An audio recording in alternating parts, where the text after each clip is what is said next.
Thank you, operator, and good evening, everyone. Joining us today on the call, we have our CEO, Pedro Zinner, and our Chief Strategy Officer, Lia Matos. Today, we will present our first quarter 2023 results, discuss some recent trends, and provide an updated outlook for our business. I will now pass it over to Pedro so he can share some highlights of our performance. Pedro? Thank you, Rafa, and good evening, everyone. First, I would like to say that I'm honored and excited to join the Stone team, and I would like to thank Thiago for all that he has done for the company and to ease my transition into the CEO role. I'm confident that Thiago will continue to contribute to our success in his new role as a board member. I'm also pleased to report that Stone has continued to build on its solid performance from 2022 and deliver stronger than expected top line and bottom line results in the first quarter of 2023. Let me provide some quick comments on the strong quarterly results and share some initial impressions on the company so far. In our last earnings call, the team outlined our priorities for 2023. I'm quite happy with the results achieved so far, which you can follow on slide 5. Our first priority was to grow with efficiency. I'm pleased to report that we have exceeded our expectations on both fronts. We grew our revenues 31% year-over-year and delivered strong profitability with adjusted EBT of 324 million reais in the quarter, 22% above our guidance. As a result, we were able to deliver adjusted net income of 237 million reais, which was our best Q1 performance in our company's history. Our second priority was to generate cash. In Q1, we had strong cash flows from operations, and we were able to increase our adjusted net cash by approximately 500 million reais to reach 4 billion reais. Our third priority was to keep expanding our financial services business. As you can see, we have delivered a very strong performance in our MSMB segment. We grew MSMB TPV 2 times above the industry, accelerated net addition of clients in both payments and banking, and are in line with our plans to resume our credit business. We have taken significant steps on the credit side, having disbursed to a small number of clients, but most importantly, we have improved many aspects of the product and operation that will enable us to grow our portfolio in a sustainable manner. I want to take a conservative approach towards the expansion of this solution and grow the portfolio depending on market conditions and the completion of the tests we are doing.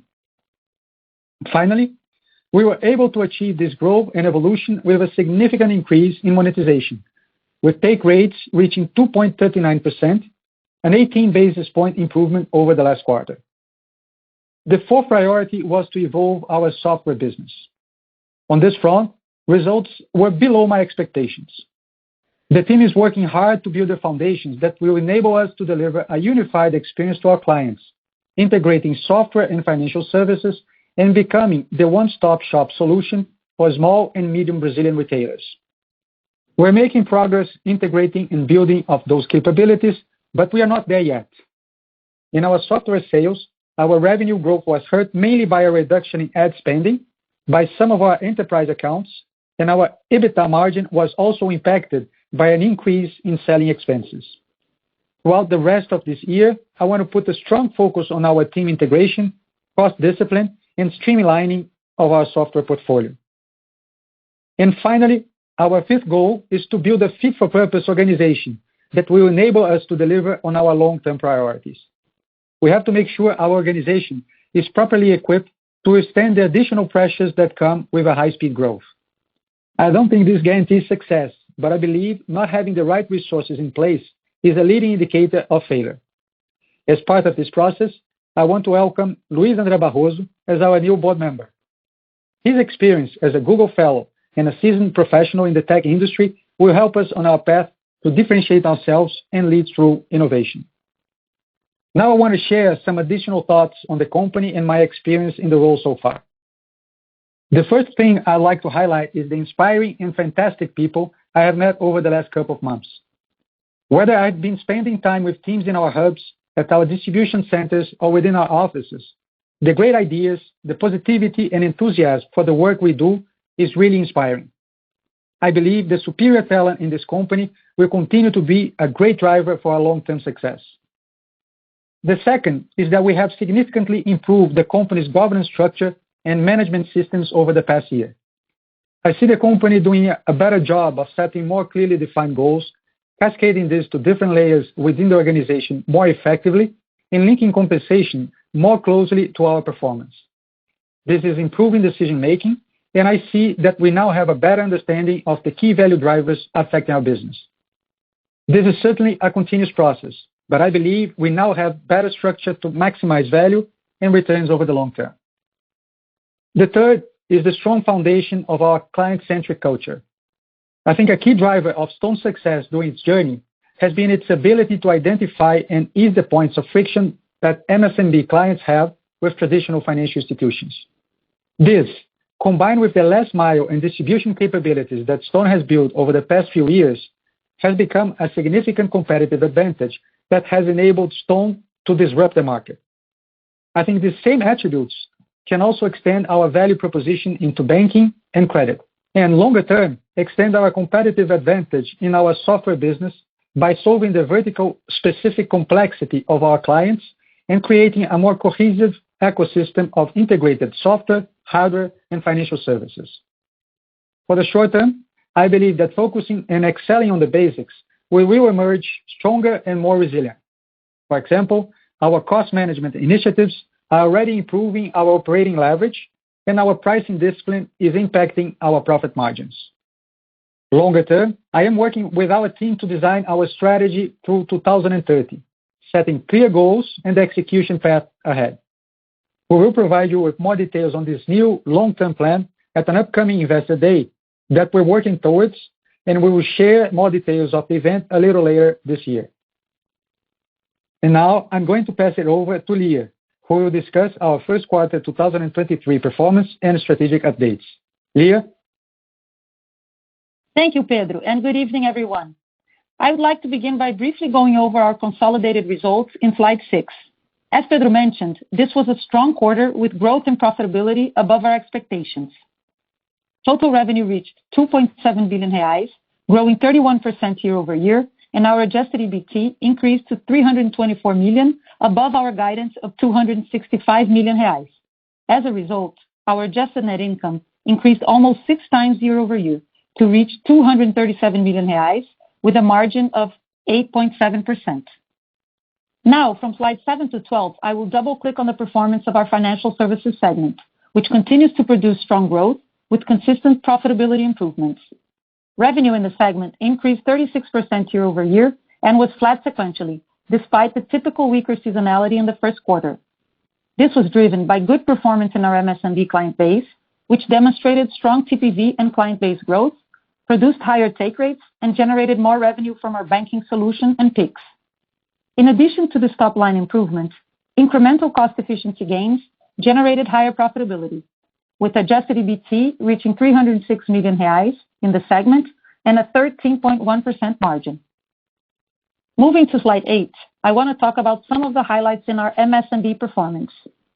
MSMB active payments clients reached 2.8 million in the quarter, with an acceleration in net adds to 232,000. This good performance resulted from successful marketing campaigns, driven in part by our lead sponsorship of Brazil's most popular reality show, which increased our brand awareness in both Ton and Stone, and from a significantly lower churn in all client tiers. By optimizing our commercial strategy of Ton and Stone offerings across our multiple sales channels, we were once again able to drive client base growth in all client tiers this quarter. This approach continues to produce good levels of profitable TPV growth, as I will show on the next page. As seen on slide 9, we grew TPV in MSMB clients by 25% year-over-year, over 2 times the industry growth, to reach 79 billion reais. We generated this growth while also increasing our take rates on a year-over-year and quarter-over-quarter basis. Our MSMB take rate reached 2.39% this quarter, up from 2.21% in the fourth quarter of 2022 and 2.06% in the first quarter of 2022. Our take rate improvement is a result of higher monetization of prepayment, stronger growth in our Ton brand, higher contribution from banking revenues, and higher credit TPV mix compared to the fourth quarter. We continue to execute pricing discipline across our initiatives. On slide 10, we will move to the performance of our key account segment. Given that sub-acquire volumes have become immaterial to our TPV, we have decided to stop disclosing the breakdown of our key account volumes this quarter to simplify our disclosure.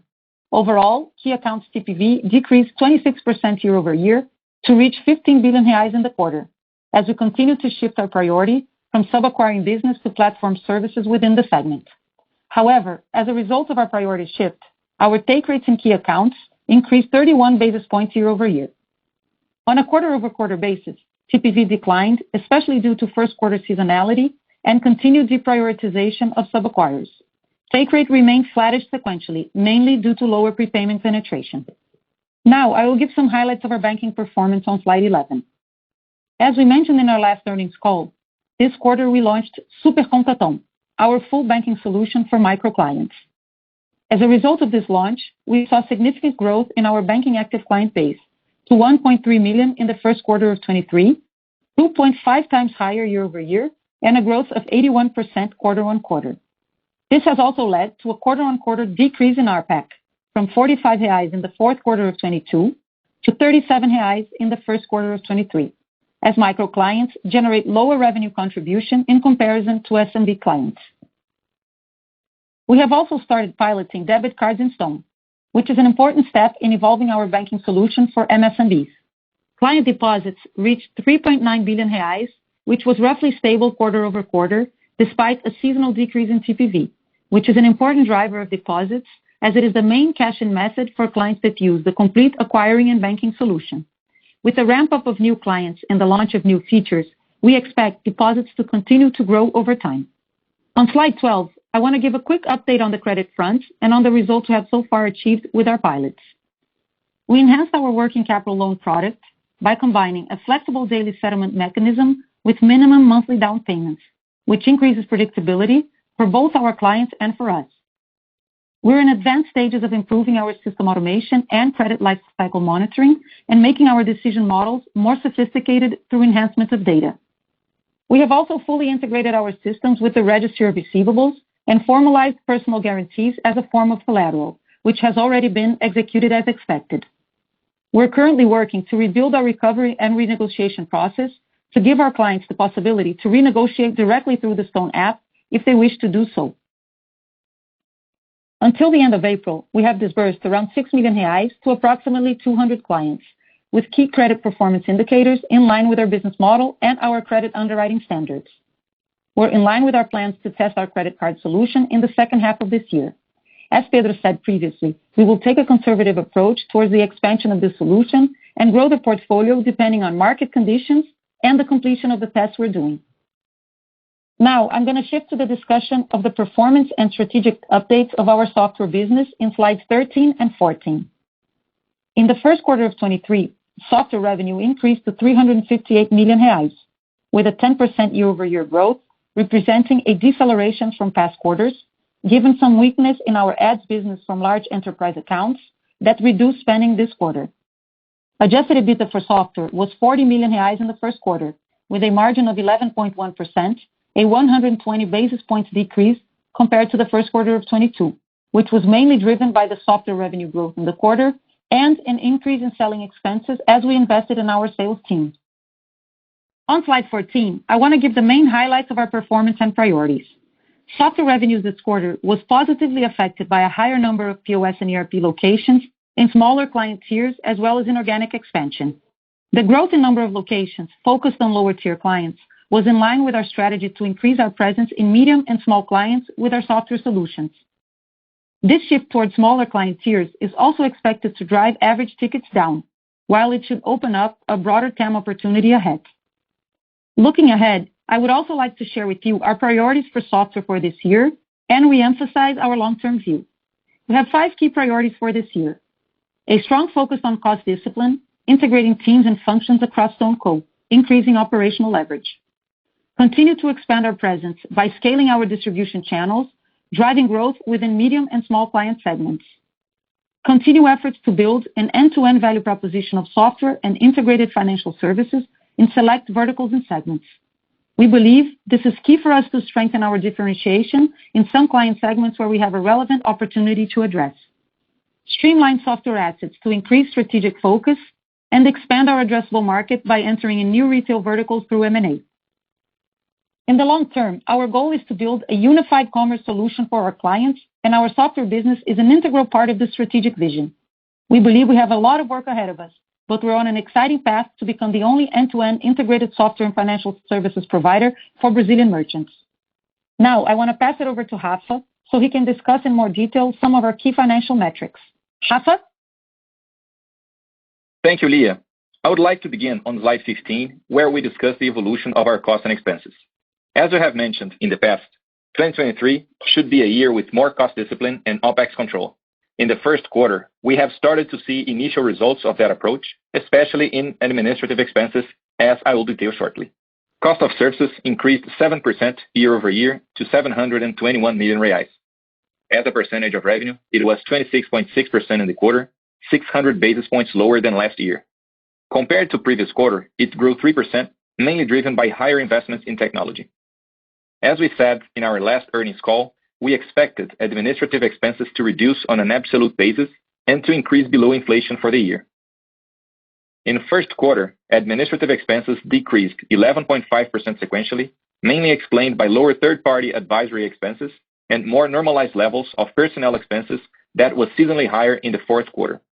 As a percentage of revenue, administrative expenses improved 70 basis points year-over-year and 130 basis points quarter-over-quarter to reach 9.7% of revenue. Selling expenses grew 1.6% year-over-year and decreased 4% sequentially, with operational leverage gains in both comparisons. The main reason for the quarter-over-quarter improvement was lower personnel expenses, partially compensated by higher marketing and sales commissions. Financial expenses increased 10 basis points as a percentage of revenue to reach 33.5%. Due to the market dynamics this quarter, we conservatively decided to hold a higher average cash position during part of the quarter, which indirectly impacted our financial expenses. Lastly, other expenses decreased 17.5% sequentially and 90 basis points as a percentage of revenue, as our fourth quarter results were affected due to the impairment of proprietary software and write-off of some non-core assets. Moving to slide 16, I would like to talk about our cash generation. This quarter, we have increased our adjusted net cash position by almost 500 million reais to reach 4 billion reais. The main driver for this was the strong cash flow from our operations, as well as the sale of our stake in Banco Inter for net proceeds of 218 million reais. Compared to the first quarter of last year, adjusted net cash increased by 1.5 billion reais. Now, moving to our second quarter 2023 outlook on page 17. We expect total revenue and income above 2.875 billion reais in the second quarter, representing a year-over-year growth above 24.8%. For MSMB TPV, we expect volumes between 83 and 84 billion reais in the second quarter, compared with 69.9 billion reais in the second quarter of 2022, representing a year-over-year growth between 18.8% and 20.2%. Finally, we expect adjusted EBT of more than 375 million reais compared to 324 million reais for the first quarter. This number is not adjusted for any share-based compensation expenses. With that said, operator, can you please open the call up to questions? Thank you. We will now begin our question and answer session. To ask a question, you may press star, then one on your touchtone phone. If you're using a speakerphone, please pick up your handset before pressing the keys. To withdraw your question, please press star, then two. At this time, we will pause momentarily to assemble our roster. And the first question will come from Sheriq Sumar from Evercore ISI. Please go ahead. Hey, thanks a lot for taking my question. On the take rate front, can you provide us some color as to how should we think about for 2Q and 3Q and even 4Q as well? And in terms of how much more pricing upside can we see? And I think the current economists, like the average, is expecting a decline in the rates, in the Selic rates going forward. So can you remind us as to how should take rates evolve if interest rates are going to go down in the back half of the year and in 2024 as well? Hi, Sheriq. This is Lia. Thank you for regarding take rates. The first message is we continue to see positive take rate trends going forward. I think regarding repricing, as we've said many times before, this is a dynamic and continuous process. So we always take into account where we are and the opportunities that we have to reprice the base based on our return hurdles. So I think that's the message, and that we can expect continue to see a positive trend going forward. Sheriq, Rafael here, just to add to Leah's answer. Over time, over the coming years, what we do expect is that new revenue streams like banking credit, they should also contribute more and more to take rates over time. So not only the pricing in acquiring alone, but also the monetization in other fronts. Got it. And just one more follow-up. On the banking front, this new product or this new offering for the macro clients, can you talk about what's the cost of acquisition for these clients and the profitability of that going forward? The main reason I ask is there a way in which you could increase your ARPA from these accounts to kind of drive better margins for the overall business? Thank you for the question, Sheriq. I think regarding trends and talking a little bit about Super Conta Ton, so the full banking solution for micro clients, this is a solution that is completely bundled to the acquiring solution. So there's no incremental CAC when we sell the banking solution to micro clients. It's one completely. Regarding RPAC trends, as we have been saying for a couple quarters already, RPAC will trend downwards, basically due to a mix effect, right? Because the economics of a micro client is naturally smaller than the economics of an SMB client. So as we grow faster in the micro segment, this will contribute to RPAC overall trending downwards due to a mix effect. But the important message is that overall, because this is incremental to our banking business in Stone, overall deposits grow, both as we grow banking clients itself in Stone and Stone products, but also as we expect to, as we advance on the banking portfolio, the banking roadmap, we expect to increase engagement of our clients with banking. So I think those are the trends that you can expect. Thank you. That's helpful. Thank you, Sheriq. The next question will be from Tito Labarto from Goldman Sachs. Please go ahead. Hi, good evening. Thank you for the call, taking my question, and congratulations, Pedro, on the new role there. A couple questions also. I guess first on your TPV, continues to be pretty healthy, particularly in a decelerating environment. But just kind of curious if you can give any color, and I know you don't break out, micro merchants versus SMB, but just to understand a little bit the competitive dynamics in those two segments. I don't know if any color you can give, like how much of your growth is coming more so from growing faster in micro merchants. How's the competitive environment there, and similarly, how you're seeing that on the SMB side. And then my second question, just a little bit more of a regulatory question. There's been a lot of discussions about potentially capping revolving credit card rates, and some discussion that talked about maybe reducing interest-free installments. I don't know if you've been involved at all in any of those conversations at all, but just kind of curious your thoughts on some of the regulation that's being discussed and potential impact on your business. Thank you. Hi, Tito. Leah here. Thank you for the questions. I'm going to take the first one regarding TPV trends, and then I'm going to pass it over to Rafa. So overall trends in TPV, Tito, is that looking ahead, we expect to continue to see growth in MSMB business above the industry over time, while, of course, we maintain pricing discipline. When we look at consolidated volumes, we have to take into account the effect of the deprioritization of sub-acquirers, right? But within MSMBs, we expect to continue to grow and gain market share, so grow above the industry. Market share isn't a goal in itself, but it's a consequence of everything that we're doing to the value proposition to our clients, the investments that we make behind all of our distribution channels. And on your question regarding mix between micro and SMBs, what we can say is that we've seen positive net adds, so growth in client base and all client tiers, and we continue to execute on this strategy. Of course, always focusing on bringing the best clients with pricing discipline, but continuing to grow and balance that growth with profitability. Rafa, you want to take on the question on macro, on regulatory? Sure. So, Tito, we know that there have been discussions with Brazilian authorities about the possibility of implementing a cap on interest rates for revolving credit cards. This is not a new topic in Brazil, and it's been carefully considered by regulator in consultation with different industry participants, particularly large banks. Some players argue that high revolving rates are only necessary because they subsidize installment transactions in Brazil, the so-called parcelados. They suggest that reducing rates would require a decrease in installment transactions. However, based on the profitability of the card business in Brazil, it does not appear to us that the revolving credit business relies on the parcelados to be profitable. And this is especially true considering that Brazil has one of the highest interchange fees in the world, and that those fees also remunerate the institutions for the risk they take. So additionally, one other consideration is that significant part of the consumption in Brazil is based on credit and parcelados, right? So 50% of credit card transactions in the country are done in that type, and this is especially true for lower income people. So basically, I think that before implementing any changes that we don't have any visibility, we're not directly participating in this discussion because we're not directly involved, as we are not the big issuers. We believe that Brazilian authorities will consider various economic and social aspects of that measure. Okay, that's great. Thanks, Rafa, for the call, and thanks, Lia. Just one follow-up, I guess, on Lia's response on the mix between micro and SMB. Just any comments you can give on the competitive environment within those two different segments, on any differences that you're seeing in the micro merchant space relative to the SMB space from a competitive perspective?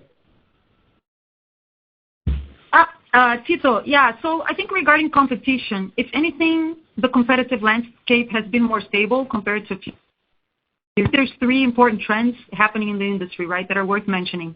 First is the industry overall has adjusted prices upwards over the last year. Cost of capital, of course, has increased, and that makes it more difficult for new entrants to come into the market. So we see a market that is more stable from that perspective. And third, overall, players have evolved, right, beyond a pure acquiring to a more complete financial services offering, and we think that strategies are more and more taking into account this complete financial offering mindset. And more broadly, players like ourselves, the integrated financial services offering, both from a product and from a go-to-market perspective, will be better positioned to win client relationships and gain market share overall in the future. So I think those are our main perspectives on the industry. Okay, that's great. Thank you, Lia. And the next question. Thanks, Tito. The next question will come from Juan Recalde from Scotiabank. Please go ahead. Hello, Pedro, Lia, Rafael. Congratulations on the strong results, and thank you for the opportunity to ask questions. My question is related to the software business. So we saw that the revenue growth accelerated there and the EBITDA margin compressed. So I was wondering first if this was expected. Second, what drove the top line deceleration and the profitability deterioration? And third, what kind of growth and profitability do you see for this segment going forward? Hi, Juan. Lia here. I'm going to start answering regarding top line and maybe pass it over to Rafa to give some more color on margin evolution. So we did expect a deceleration in terms of growth, but as Pedro mentioned, the revenue performance still came behind our expectations. This weaker growth was mainly driven by our ads and digital business, as I mentioned. This business declined 8.7% year over year, while core POS and ERP revenues actually grew 12% year over year. And on the positive side, core revenue growth was driven by an increase in the number of locations and consolidation of Reclame Aqui, while average tickets remain relatively stable. And this dynamics is a result of us investing in the growth in medium and small client segments. That's where we see the biggest market opportunity ahead. So that performance in terms of growing in smaller client tiers is in line with our plans. And I think the message going forward is a scenario of lower inflation and more volatility in the digital business should continue to weigh on software top-line growth, but we continue to execute on the priorities that we have, both on the revenue side, mainly growing in medium and smaller client tiers and defending the revenue in the enterprise clients, but also focusing on cost discipline. Rafa, you want to comment on margin trends? Yep. Or maybe Yeah, maybe I'll jump in. Hi, Juan. I think looking ahead, I think we're going to remain focused on investing behind our franchise and inbound channels to grow in the middle of the pyramid because that's where we see the biggest opportunity, both in terms of software and cross-sell. And I think regarding the margins that you asked, I think we already expected a lower margin this quarter, especially due to the seasonality of the revenues. However, the margin was a bit lower than we expected as a combination of two main factors. I think the first one is the lower revenue growth which of course reduces dilution of fixed costs, and also higher selling expenses this quarter as we invested in commercial headcount, which weighted on selling expenses for the software. The revamping margins should be driven by efficiency initiatives associated to the integration of back office functions across Stone Company to be executed with the implementation of our shared service center, amongst other initiatives that we have in the pipeline. The improvement, I think it's important to highlight that the improvements we have are not a short-term challenge. It will take time, but as I mentioned during the call, we are confident that the rewards are really worth it. We are aiming to bring together the software and financial services to the Brazilian merchants through better products and services, and we really believe this is very hard to replicate by any other type of competitor. I don't know if we addressed all the questions you had. Yes, that's very helpful. Thank you for the comments. Thank you. And the next question will come from Caio Prato from UBS. Please go ahead. Hello, everyone. Good evening. Thank you for the opportunity to ask questions. I have two questions here. If I may start with the one related to the guidance. If we look to your guidance of 375 million plus earnings before taxes in the second quarter, I understand that this is the bottom of the guidance, but this is an only 50 million increase on a quarter-over-quarter base. And in this second quarter, we will see the first effects of the caps on interchange fees of prepaid and debit cards, which tend to be positive. And in addition to that, expectation of continued healthy growth on SMB, TPV, and so on. So just wondering what type of impacts could reduce your ability to have a higher EBT? Is this financial expense, more investments, or any type of price reduction due to competition? Just would like to hear your thoughts about the dynamic in the next quarter, or if you can consider that you were more conservative on that guidance. This is the first, and then I can follow up with the second. Thank you. Okay, Caio, thank you for the question. Rafael here. So when you look to our guidance of the second quarter, you do see an implied margin expansion, while, as you said, we keep TPV growth between 19-20%, which we think is a healthy level. And what we have been looking for, as we have been mentioning over the last few calls, is to grow with profitability, and that's what this guidance implies. We do see a positive effect from the cap, as you said, in the guidance. And as you said, it's above 375, right? So this is a floor, and that's what we are comfortable at this moment in providing. Of course, we'll keep discipline in growth with profitability. So we're not providing any specific guidance about the cap impact. This is net positive for us, and we believe for the whole industry. So, and regarding TPV, if you look at our TPV guidance, you have that the first half of this year we should be growing TPV around 22%. We see that industry was growing 10.7% in the first quarter, so it's a good balance between growing more than the industry and at the same time improving profitability and increasing take rates. Okay, thank you, Rafa. And the second one is around the key accounts TPV. As you mentioned, it went down a lot this quarter, and it didn't break down between the sub-acquirers and platform services in order to simplify the reporting. But if you could please help us understand how much of this quarter-over-quarter drop was related to platform services and to sub-acquirers. And moreover, if you could please share with us the competitive landscape in the key account segment and what we can expect in terms of TPV growth going forward. Sure, Caio. Rafael again. The big majority of the drop is related to sub-acquirer. So if you look at sub-acquirer volumes, they have dropped very significantly, both quarter-over-quarter and year-over-year. As you said, they are not relevant anymore to the company, nor TPV or bottom line. That's why we decided to simplify it. But overall, when we look at other key accounts, I think if you look at key accounts, players like e-commerce, marketplaces, big retailers, it's obviously a lower margin business versus SMBs and micro. So it is a competitive environment in payments there. And of course, we do see opportunities there to penetrate also with software, not only with payments alone. So I think that's the main focus when we look strategically to the key accounts regarding payments. Okay, thank you very much. Thank you. And the next question is from Jeffrey Elliott from Autonomous. Please go ahead. Oh, hello. Thanks very much for taking the question. You mentioned a couple of times the weakness in the ads business. Can you just give us a bit more detail? What does that business look like? Who are the clients, and why was it weak in the quarter? Thank you. Hi, Jeffrey. This is Lia here. So our ads business is basically a portion of our digital business within Linx that is its nature is transactional, so its nature is not recurring revenues. So what that means is that our clients can have larger or bigger volumes depending on what their needs are and what their demands are. Most of the clients there are enterprise clients, and this effect that we saw this quarter was basically those enterprise clients using less ad volume as compared to last quarter. So essentially, that's like we mentioned, compared to the recurring software business that we have, part of it in digital, but mostly in core software. So I think those are the main messages in our ads business.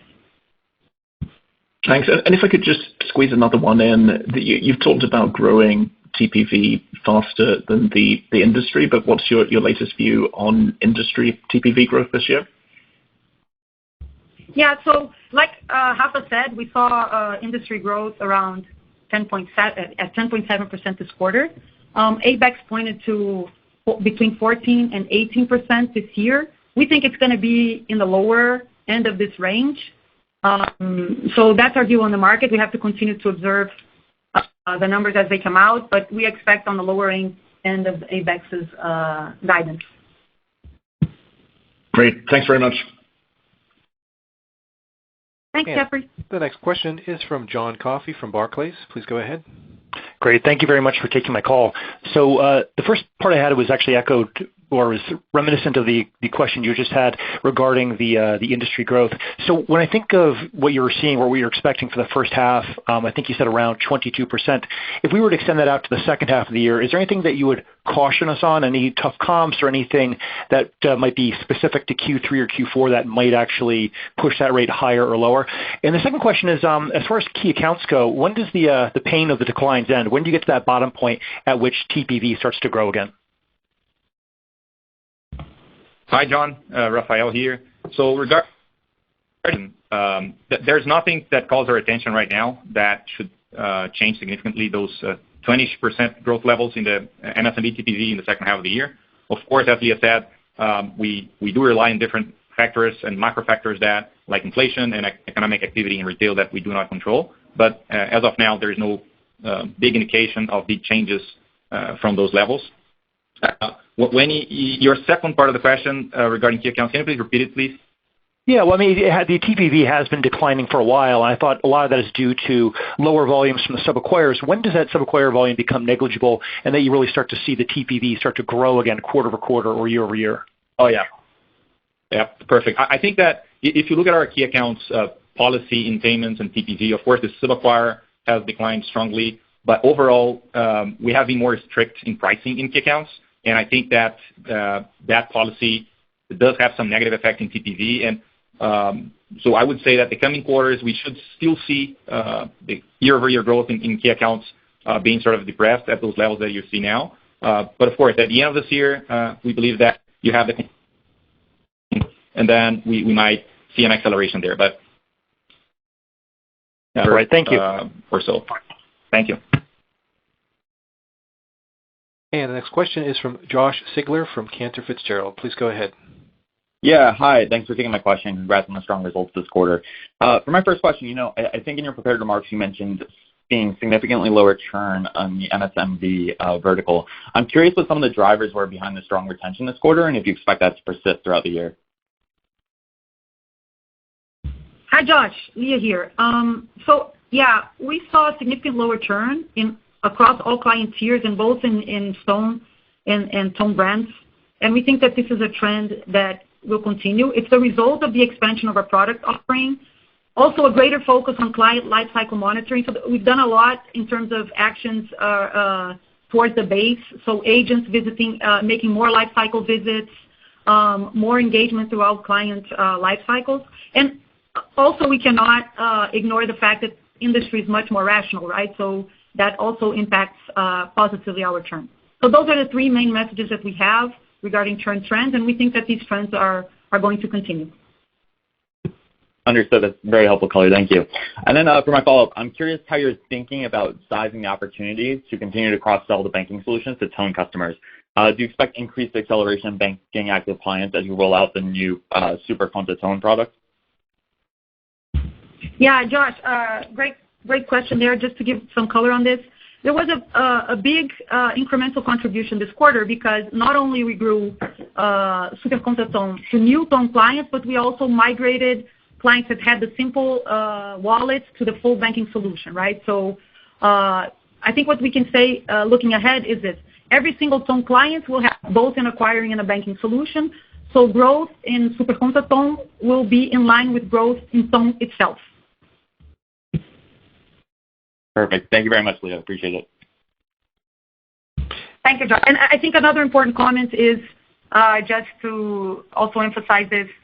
That's also the reality in Stone products, right? So as much as it's not a bundle where 100% of the clients actually use acquiring banking in Stone, we have very high penetration of banking solutions to acquiring clients in Stone as well. So that's also going to drive growth in banking clients looking ahead.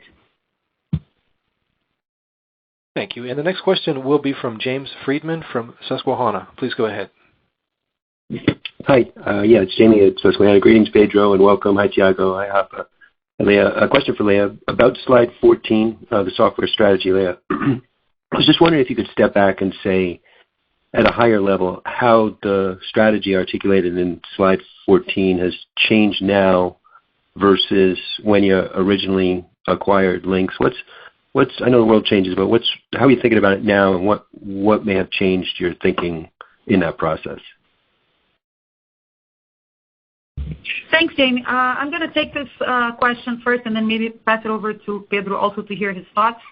I think we've always believed very strongly in the opportunity to combine software and financial services, right? We are intensifying our integration efforts this year. I think the reason is about focus, right? Perhaps there wasn't such a big focus before. We mentioned many times that, in 2021, there was all the issues with credit, and then we really started sort of focusing a lot on the overall turnaround of the business last year, and that changing the management system. Of course, that was true for financial services platform and for software platform. But now we're really putting a lot more emphasis on the integration efforts. And so strategically, the thought is the same. I think it's just about how we're prioritizing and where we're putting the focus. And I would say around integration, our focus is really threefold, right? Number one is around back office. We already did a lot on that last year, but I think that there's still a lot of work to be done. Pedro talked a little bit about this already. The second is really on product integration and integrated offerings.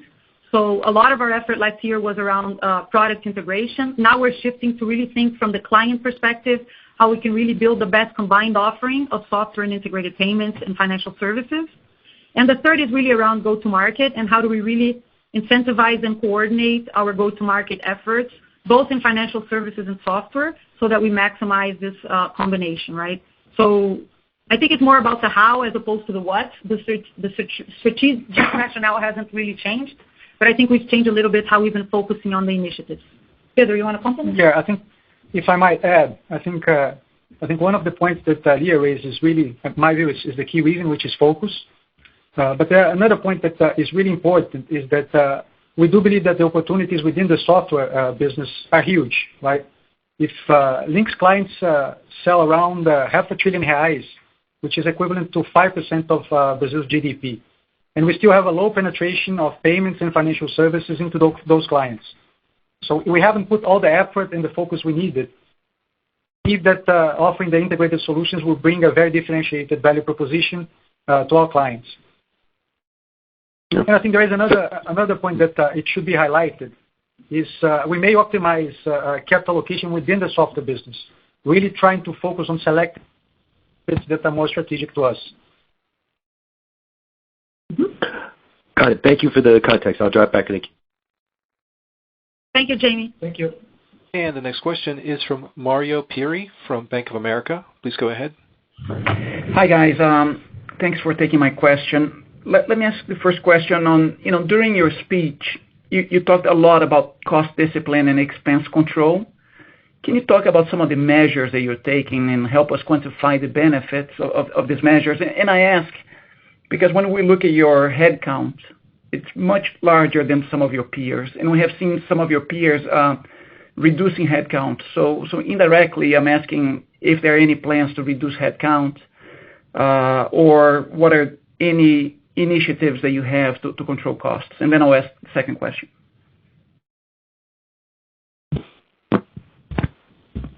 Hi, Mario. Rafael here. Thank you for the question. So I think there are many initiatives that we have been implementing in the company. We have created, for example, a shared service center, which tends to incorporate more activities in the future and bring back office gains. We are also focused on structural efficiency improvements, technology, platformization of the business. I think that if you look at the headcount, and I think Pedro can talk a little bit about this, there is a business model thing which, when you compare to other companies, our business model is more verticalized. So part of what other companies might outsource, we do internally in-house, and that all, of course, reflects in our headcount. But as we have mentioned in last earnings call, we do expect administrative expenses to go below inflation this year. So I would say that we are working towards more structural measures. We have different measures in operational efficiency, in customer service, logistics, and technology, cloud costs, so on and so forth. So, but I would say that the headcount reflects a big part of the difference is business model difference versus other players. Pedro, do you want to add? Yeah, I think one point that is really important to highlight, you mentioned in terms of KPIs and so forth. I think last year there was a huge effort put in place and within the process you had the package owners for the main expenses within the company. So that brought us visibility in terms of where we should attack, how we should attack, and when we should attack in terms of streamlining expenses and actually having better control as we move ahead and set the company for its growth strategy.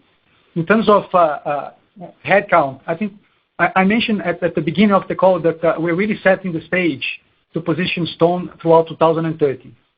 And so we have to make sure that we have the right people at the right roles to build a fit-for-purpose organization, as I mentioned before. So having the ZBB tool in place and understanding where we want to be over the next couple of years will be an important tool in terms of how we manage headcount as we move ahead. All we want to do is kind of like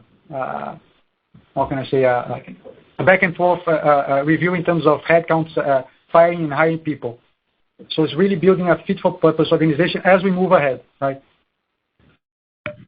Okay, no, thanks for that. My second question, then let me change the subject a little bit.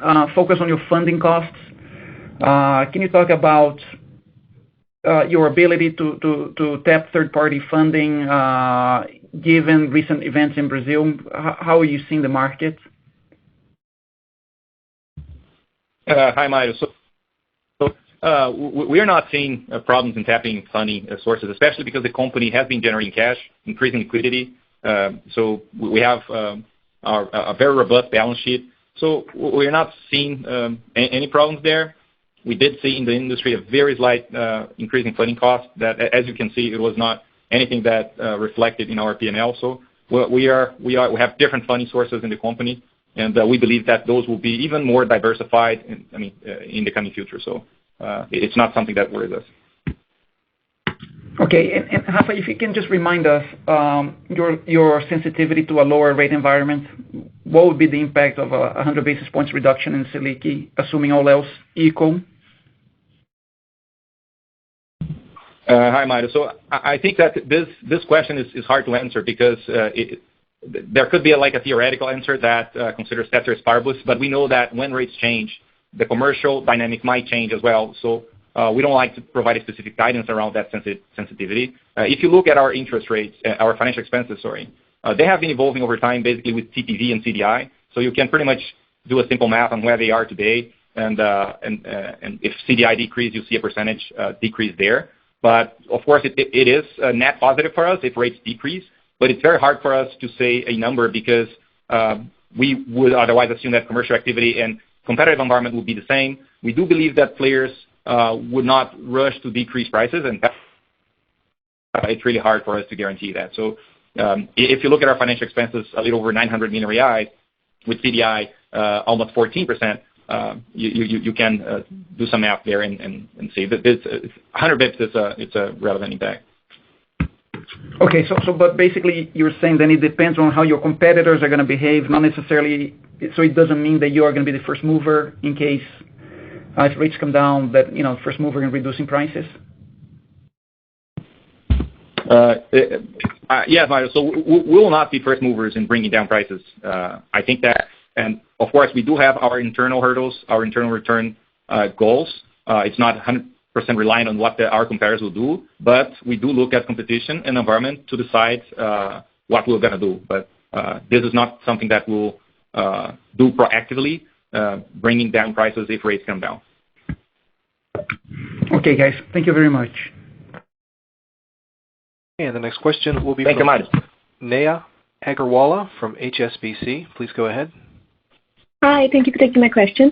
First, on the software business, if I understood correctly, you mentioned that you've not been able to penetrate the large clients that have come from Linx, and that presents a huge opportunity for you to cross-sell your payment services to them. Why? I mean, it's been a while since you integrated Linx.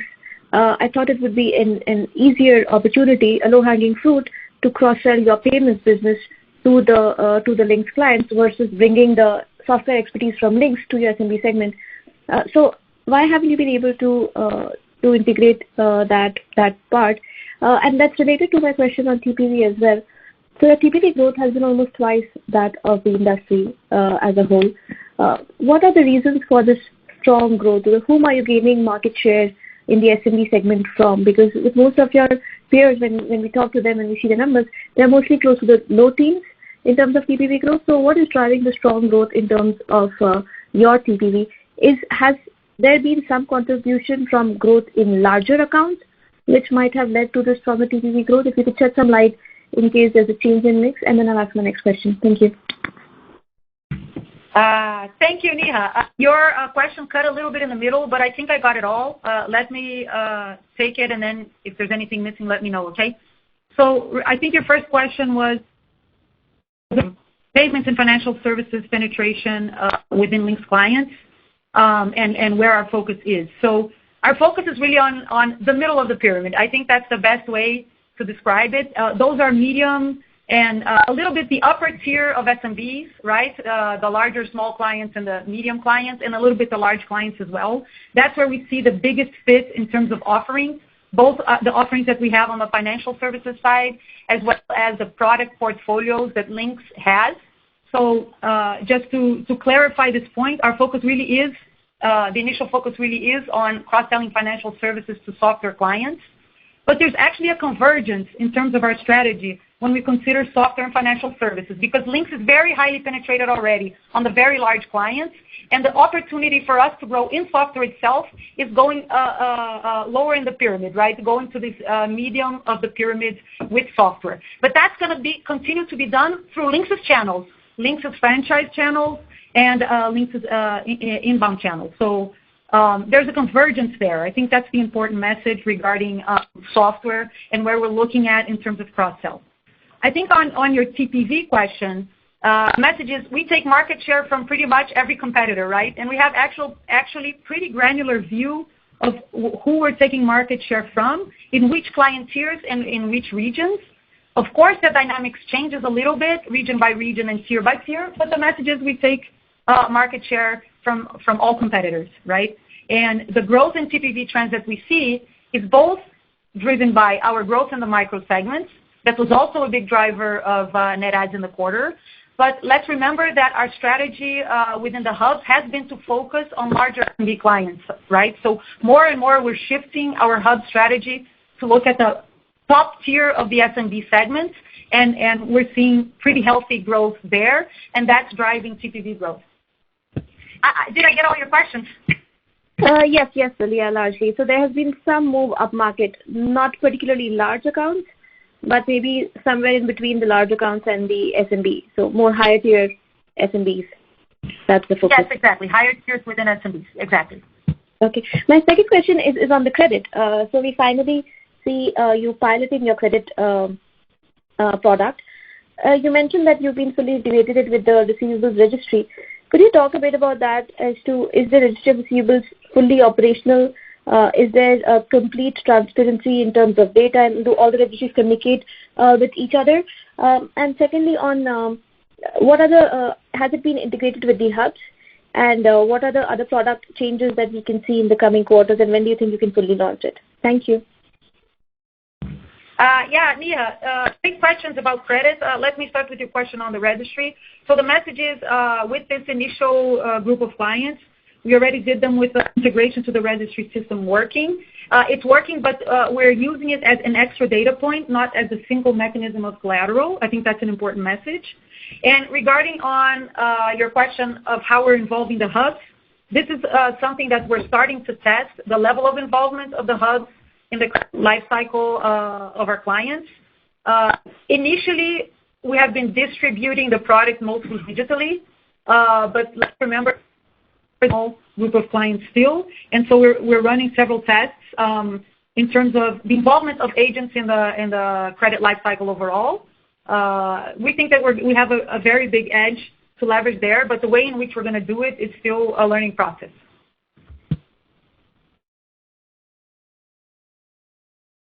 Thank you. And the next question is from Sumit Datta from New Street Research. Please go ahead. Yeah, hi there. A couple of questions, please. One just on the balance sheet.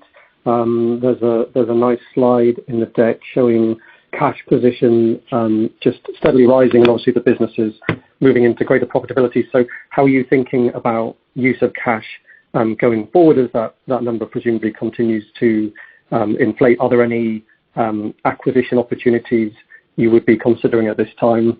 That's the first question, please. And then just a quick follow-up, if I could, just back to industry TPV. I know it's come up a couple of times. Just curious, the 10.7% growth is a little bit softer than we were looking for. As you look through to the rest of the year, would you expect that to increase? Are there any kind of comps that you can think of which would be impacting that? And I say that because it feels like, in the context of the kind of cash to digital shift, it's not as impressive as it might be. So just curious on your thoughts there. Thank you.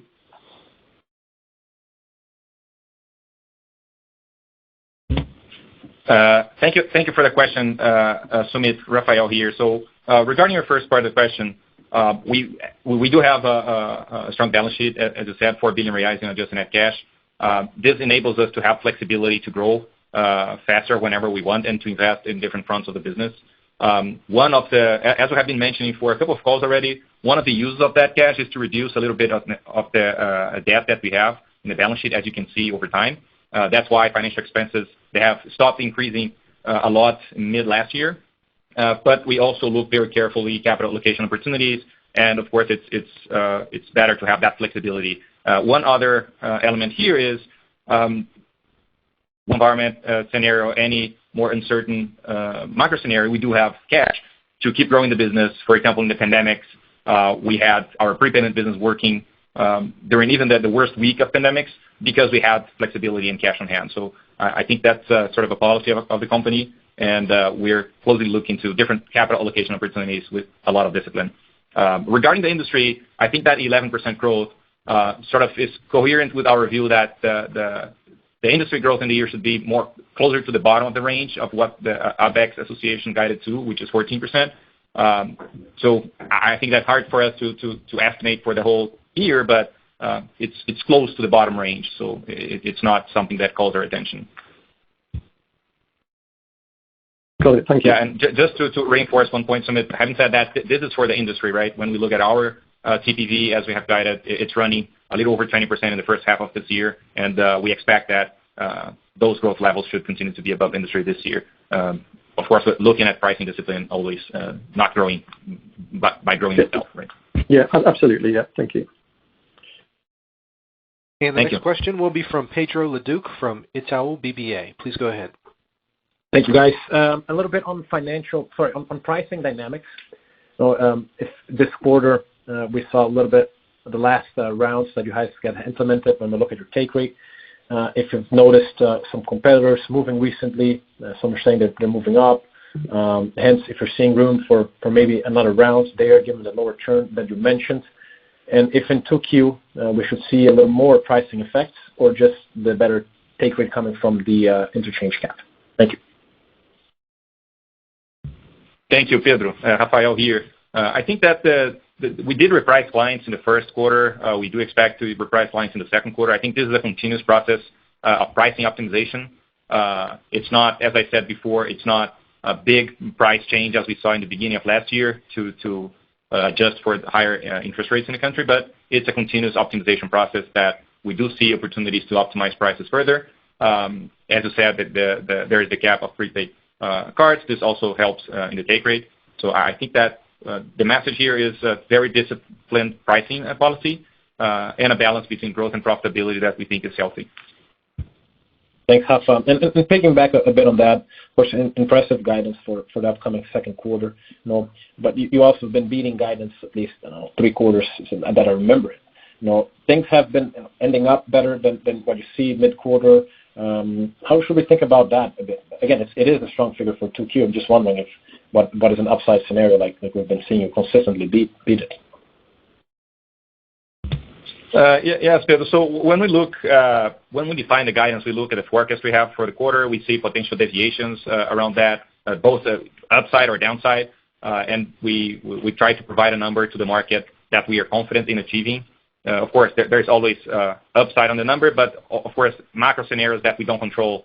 So I think that the idea is really to be precise, given the timing and the macro scenario involved in our results that we cannot control. So, Pedro, do you want to add? Yeah, I think in terms of the guidance, I think it's important to highlight that we do not expect to change our policy of quarterly guidance in the next quarter.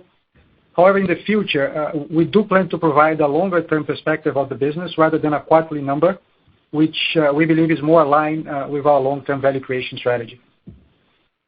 Superb. Thank you both for the answers. And the next question is from Nicolas Riva from Bank of America. Please go ahead. Thanks very much for the chance to ask questions. A few questions on your debt, going back to Mario's questions. So I appreciate your comments about saying that you continue to see access to be able to tap funding sources, but I did see that in the quarter, your debt with the FIDCs declined a bit over 300 million reais in the quarter, and it's been down even more over the last year. So if you can comment on your access to financing in the FIDC market, and maybe if the reason why we are seeing less FIDC debt in the balance sheet is because you're using more off-balance sheet financing where you do not keep equity stakes in the FIDCs. And then also, a similar question on your bank debt. If I look at your short-term bank debt, it declined by about 500 million reais in the quarter. So if you can comment a bit on your access also to bank financing after the default of Americanas and also many other distressed Brazilian corporates right now, and then I will have a separate question. Thanks.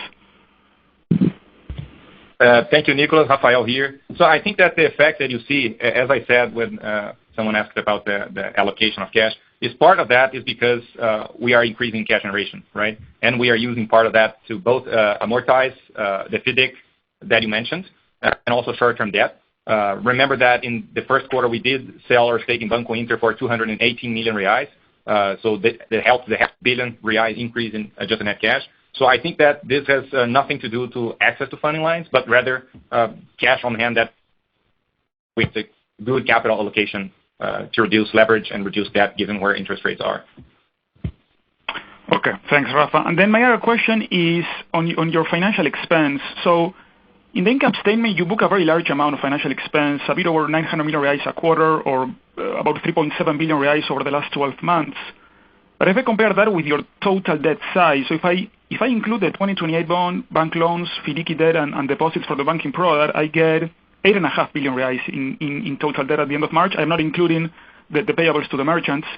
So again, about 3.7 billion reais in financial expense in a year compared to 8.5 billion reais in total debt. It seems a very large amount of financial expense. I believe the financial expense you book in the P&L also includes some of the non-cash discounts on receivables sold to FIDCs, but if you can tell us why that's the case, why such a large amount of financial expense in the P&L compared to your debt size? Thank you, Nicolas, for that question. Very good question. I think it's good to clarify. So whenever we sell receivables, card receivables, and transform them into cash, we incur in financial expenses, right? So if you look at our adjusted net cash position, that's why we look as an asset and card payables as liabilities. We still have a surplus. We have more receivables than payables, and it's basically our option to convert them into cash as this is a very liquid market. To help investors understand that dynamics, we have started providing in our financial statements in note 16 the breakdown of our financial expenses, how much of it comes from sale of receivables, how much of it is interest related to that you see in our balance sheet. So I think that is very detailed there. And this is basically the dynamics, which is important to remind everyone, is that whenever we sell receivables and we incur financial expenses, we decide every day if we want to incur those expenses or not based on the spreads we have in our prepayment business. So we incur in financial expenses, but we have financial income related to those expenses that are appropriate for us in terms of returns. So it's not something that we have those financial expenses at any cost. We'll only incur them if we think the spreads are attractive, and you'll see the net result in our P&L as an attractive one. Thank you very much for that, Rafa. And maybe just one last follow-up on this subject. Would you have kind of a proxy or I guess ballpark for your cash? So if I compare to these 900 million reais plus of accrued interest expense in the P&L, what would be kind of a ballpark for your cash interest payments? I mean, there are 3 lines that you use as reconciliations in the cash flow statement, and using those 3 lines, I'm getting cash interest payments of about 423 million reais in the quarter. So roughly a bit less than half the size of the accrued interest expense in the P&L, which would mean funding costs of about 18.7%. Does that make sense? Or if you can give us an idea of your cash funding costs or cash interest payments right now per quarter. Thanks. Yes, Nicolas. So I think that if you look at our cash flow, we do have the amount of interest paid there. And I think that one additional element is that our cash flow, we have interest paid, and we have the net effect of the interest income received from prepayment business and how much is the funding cost for that only for the sale of receivables that we have. So I think that if you look in our cash flow statement and you see the interest income received net of cost and you see the interest paid, you have pretty much the information to do the reconciliation you want to do. So I think that if you want to go offline as well, of course, we are fully available to make those details for you. Sure. Maybe just one last one. Since you mentioned generating cash and in some cases using this additional cash level to repay some of that debt, would that potentially, and I know that we have asked this question a few times in earnings calls, would that potentially include buying back some of your 28s given they are trading at about 80 cents? Yeah, so I think we answered that question last time. I think it doesn't change the answer. We are looking closely to different capital allocation opportunities, including that you said. As I said, we like to have flexibility in terms of cash. And if we look at the bonds, you have to look at the discounts. We have to look at the cost to unwind the hedge of the bond, which is negative right now. So I think there's many factors that we have to take into consideration when deciding to do that. And we are always looking very closely to that. To that sort of alternative. Great. Thanks very much, Rafa. Ladies and gentlemen, there are no further questions at this time. This concludes our question and answer session. I would like to turn the call back over to Pedro Zinner for any final considerations.